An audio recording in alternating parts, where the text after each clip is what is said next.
Willie Nelson always seems so happy and mellow that it's hard to imagine that anything bad ever happened to him. As it turns out, though, he's more than equipped to play the blues every now and again. Because behind that joyful facade hides a man who has dealt with his fair share of hard knocks. Here's the tragic real-life story of Willie Nelson. Willie Nelson has accumulated a number of nicknames over the years, but one of them in particular seems pretty out of character: Shotgun Willie. The official website of Willie Nelson and family has the story behind the unlikely moniker, and it very much involves a real shotgun. Back in the day, Nelson's daughter Lana was married to a violent man called Steve. One day, Nelson got physical with Steve, which led to a short gunfight after Steve subsequently followed Nelson home and opened fire on his house. Nelson grabbed an M1 rifle and returned fire, which drove the attacker away. Steve then retaliated by kidnapping his and Lana's son and threatening to, in his words, get rid of Nelson. The singer decided to set up a trap, waiting for the attack with his rifle, and yeah, you guessed it, his shotgun. Nelson later described the incident. He drove by the house, and I ran out of the garage door. Steve saw me and took off. That's when I shot his car and shot out his tire. Steve called the cops on me. Instead of explaining the whole damn mess, the beatings and the semi-kidnapping and shooting and all, I told the officers he must have run over the bullet. In 1973, Nelson took the nickname and ran with it, releasing his album, Shotgun Willie.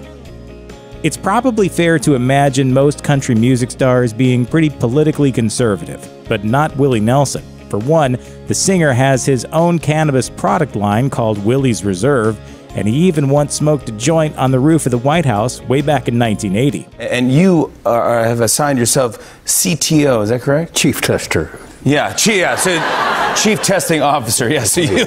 He has also written an anti-Trump protest song and is well known for supporting gay marriage, environmental causes, and of course, the legalization of a certain little green plant. Despite all this, Nelson managed a court controversy in 2018 when his fans found out he was supporting Democrat Beto O'Rourke's Senate campaign. Conservative country fans were outraged when Nelson not only invited O'Rourke on stage during a concert, but even agreed to headline a rally for the candidate. Soon, many of Nelson's Republican-leaning fans were voicing their anger and disappointment on social media, stating that they couldn't enjoy the artist anymore, and even attempting to sell tickets they bought to his shows. Nelson himself took the outrage in stride and noted that he has never really hidden the fact that he supports the Democrats.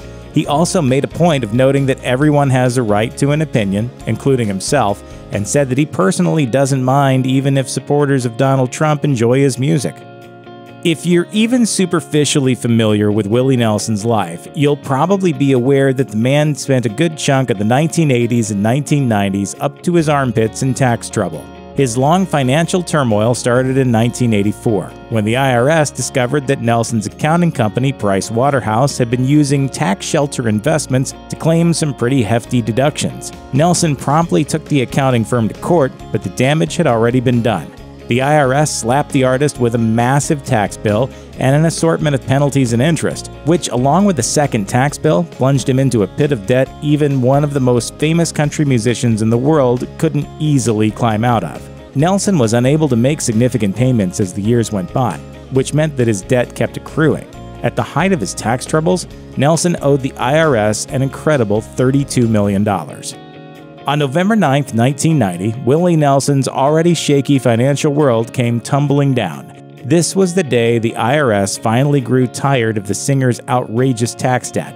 In an attempt to settle the score, federal agents seized pretty much everything the singer owned. He only managed to save his most prized possession, the beloved guitar he called Trigger, because his daughter managed to send it to Maui before the raid took place. For a while, the situation was so bad that Nelson didn't even dare perform live for fear that the taxman would take the door receipts. Luckily, losing all his earthly possessions didn't turn out quite as badly for Nelson as you might think, because the country star had a ton of friends and fans who were aware of the situation and reacted to the auction of his belongings by buying a whole bunch of his assets and then donating them right back to the artist. Farmers, in particular, were extremely helpful because they remembered the many millions of dollars Nelson's Farm Aid concerts had raised for their industry. Unfortunately, Nelson still owed the IRS something along the lines of $16.7 million. Fortunately, his lawyer was able to negotiate it down to just $6 million, but Nelson still couldn't afford to pay. In order to pay this outstanding debt, Nelson and the IRS teamed up for a peculiar plan to raise the money. Nelson sold an appropriately somber 2-disc collection of acoustic versions of his songs in an infomercial, and a check of the proceedings would go directly to the IRS. Nelson, who kept his sense of humor throughout the ordeal, even named the album the IRS Tapes. Who'll buy my memories? The album sold fewer units than anticipated and failed to settle Nelson's debt, thanks in part to one silly mistake. In one of the commercials for the tapes, Nelson was wearing a shirt that featured the wrong phone number. Fortunately, around this time, the singer's lawsuit with the accounting company that got him in this whole mess in the first place was settled for an undisclosed sum, and he became involved in a number of other lucrative projects. The combined windfall over the next few years was enough for Nelson to finally pay the taxman. When you're a famous country singer who tours the country pretty much nonstop and has adoring fans surround you on a nightly basis, it can be extremely easy to give in to temptation. Willie Nelson knows this well, and the singer has always been fairly open about his assorted infidelities. Nelson says that life on the road isn't exactly healthy for marriages, and he has the ex-wives to prove it. One particularly nasty example of the red-headed stranger's infidelities impacting his marital life came in 1971, when Nelson's wife, Shirley Colley, received a letter that contained the bill for the birth of a baby named Paula Carleen Nelson. This was all fine and dandy, except for one minor issue. Colley hadn't given birth to any baby recently. The mother was actually one Connie Kepke, and the hospital had billed the wrong woman by accident. Suffice to say, Nelson's marriage with Colley didn't last too long after that. Willie Nelson is a veteran of 3 divorces, and they haven't all ended amicably. For example, his first wife left him because of his hard-drinking ways, and gave him the parting gift of tying him up in a sheet and beating him with a broom.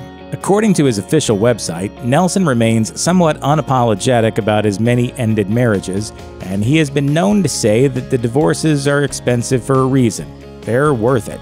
Despite this, he doesn't demonize his ex-wives, or for that matter, even really think of them as ex-wives. According to the man himself, along the way you pick up wives and kids and you are responsible for them. You don't discard them. There is no such thing as ex-wives, only additional wives. As befitting a country singer, Willie Nelson has had his fair share of troubles with the law. But Nelson's arrests have been less about general outlaw troublemaking and more about, well, exactly what you probably assume Willie Nelson might get arrested for. And by the way, Willie Nelson is the only person who's ever outsmoked Snoop Dogg. Yeah, no surprise there. Between 1974 and 2010, the red-headed stranger was arrested 4 times on drug charges. Unsurprisingly, marijuana possession seems to be his go-to charge, though in 2006, Nelson decided to diversify by getting arrested for 1.5 pounds of pot and over 3 ounces of mushrooms. The sheer amount of kush on him would have been more than enough to charge the country star with a distribution felony, but luckily the 4 other people in the bus pulled a Spartacus. Each of them claimed they owned the drugs. Ultimately, law enforcement let them all off with a misdemeanor charge. Willie Nelson is extremely fond of his entourage, which he tends to think is something of an extended family. Imagine, then, his pain when one of these people, a bandmate no less, unexpectedly passes away. Sadly, this exact scenario played out in 2011, when Nelson's longtime bass player Dan B. Spears was stepping out of his motorhome near Nashville, Tennessee, and unexpectedly slipped and fell. Details about the events that followed are scarce, but the lifeless body of the 62-year-old musician was found the next day. Reportedly, his cause of death was exposure. As expected, Nelson was shocked and saddened by the loss of his longtime band member and friend. Nelson turned 86 in 2019, but he's still very much in the touring game. Whether this is a display of truly exceptional work ethic or merely a man doing what he loves as long as humanly possible is up for debate, but one thing is tragically certain: his advanced age and life on the road have meant all sorts of health scares for the singer. One such scare occurred in August 2019, when Nelson abruptly canceled the remaining 30 shows of his tour because of a breathing problem that required a doctor. Fortunately, this particular issue was either quickly solved or deemed insignificant because Nelson's publicist soon announced that he will resume the tour after all. However, this is hardly an isolated incident. Nelson has been struggling with emphysema for several years, and show cancellations and rescheduling have become common. In 2017, another bout of respiratory issues forced him to stop a concert short in Salt Lake City. While he blamed the altitude for that particular event, it would not be his last.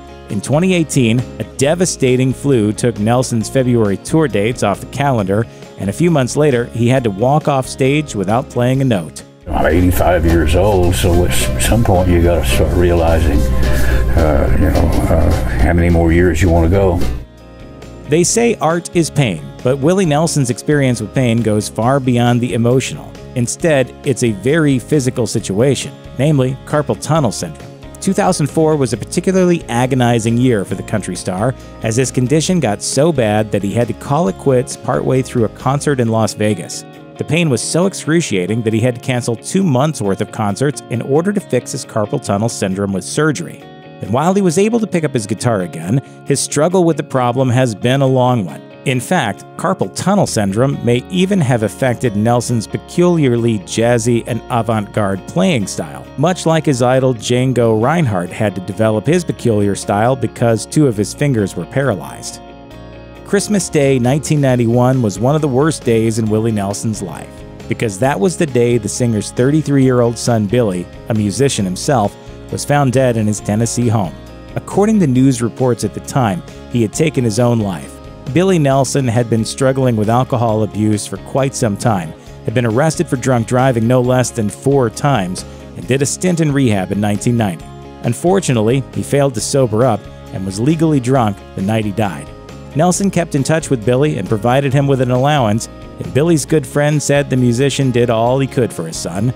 However, Nelson himself has admitted that he was often on the road during Billy's childhood, and a family friend heavily insinuated that Billy's life had been less than peaceful. Still, Billy's death completely and utterly crushed Nelson. After the tragedy, he said, "I've never experienced anything so devastating in my life." If you or anyone you know is having suicidal thoughts, please call the National Suicide Prevention Lifeline at 1-800-273-TALK, 1-800-273-8255.